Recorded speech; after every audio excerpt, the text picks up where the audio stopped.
Bem-vindos à aula de número 133, item 12, conexidade. Conexidade dos preços.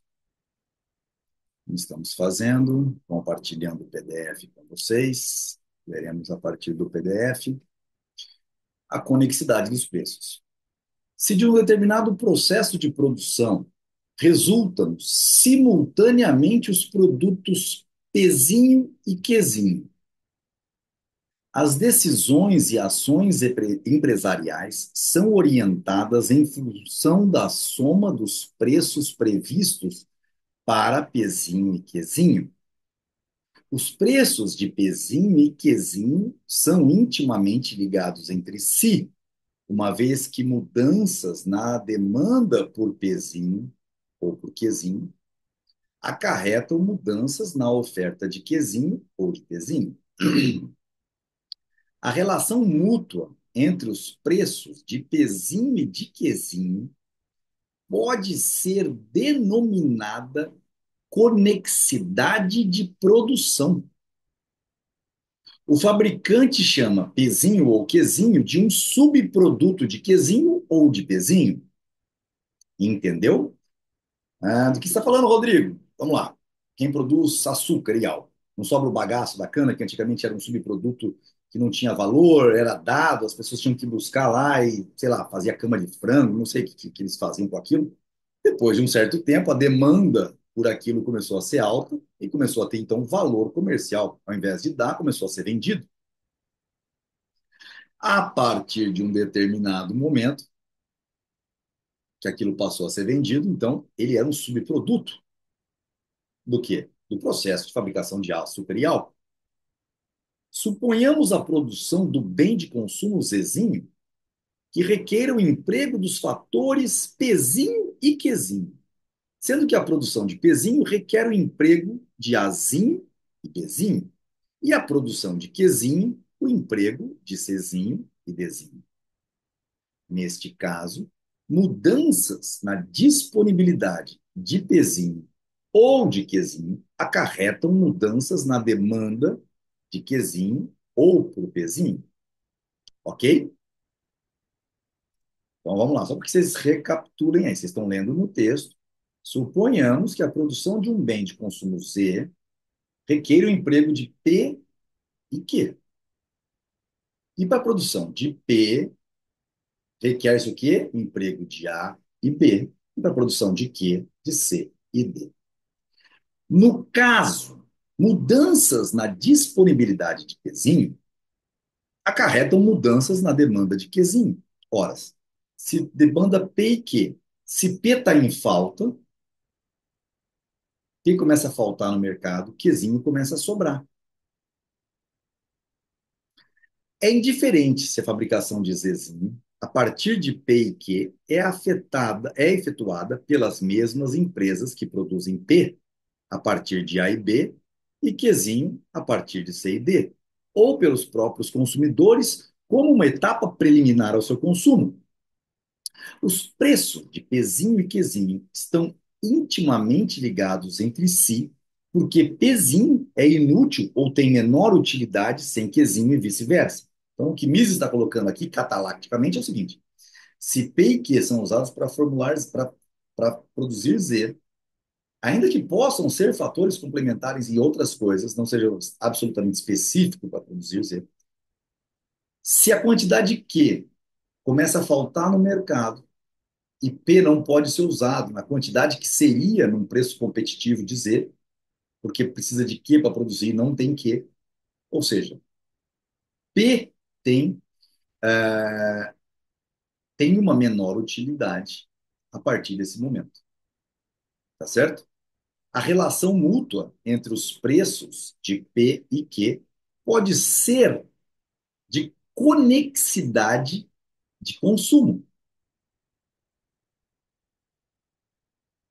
Se os serviços proporcionados por uma mercadoria bezinho podem ser substituídos, mesmo que não seja de maneira perfeitamente satisfatória, terceiro modelo aí, Então, os serviços proporcionados por uma mercadoria bezinha podem ser substituídos, mesmo que de maneira que não seja perfeitamente satisfatória, por aqueles proporcionados por outra mercadoria azinha.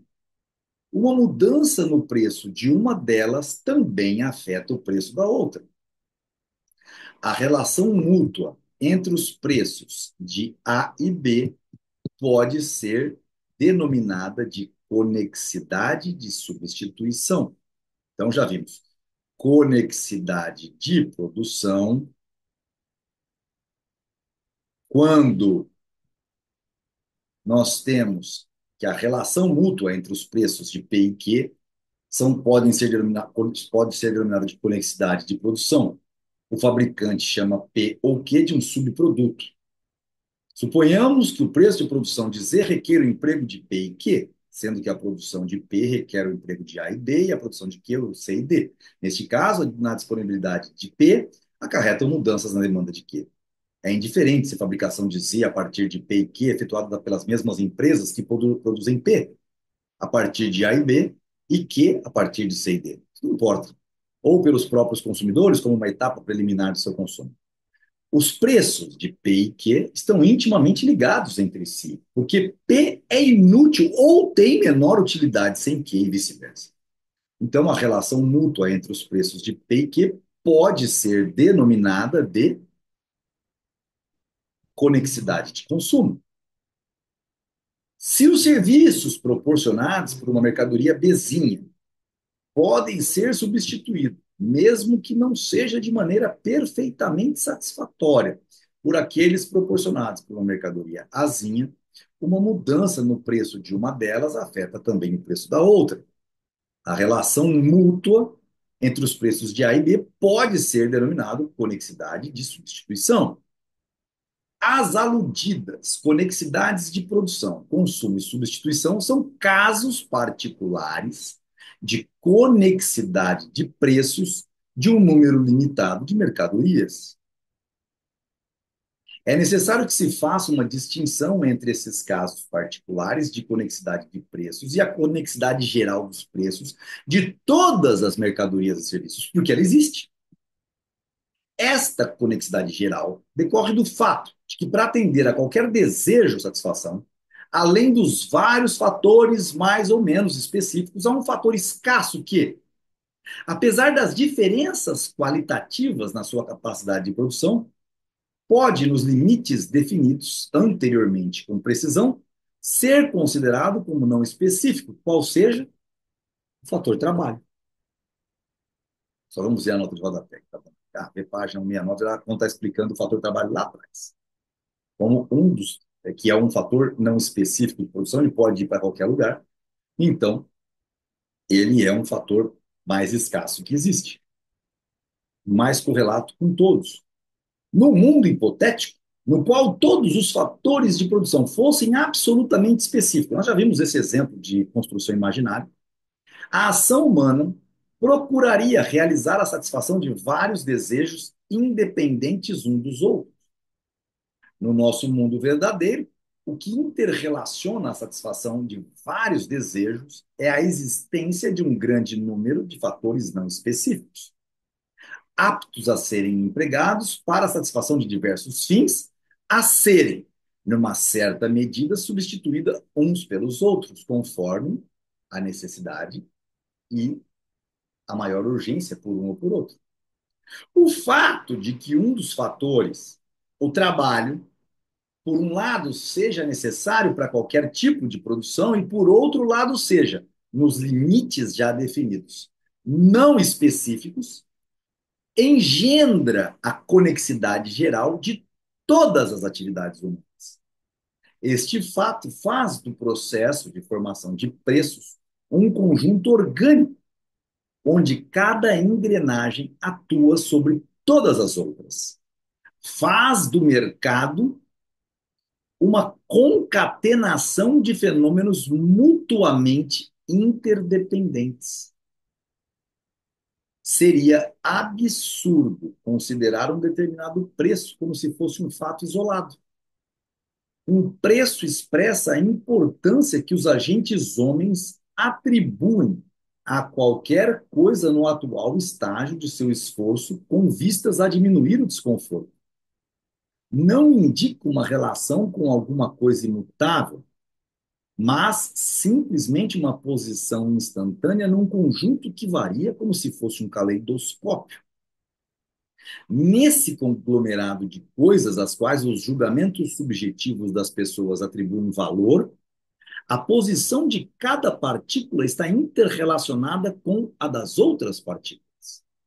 O que se denomina de preço é sempre uma relação no interior de um sistema integrado que resulta de várias relações humanas, históricas e projeções futuras.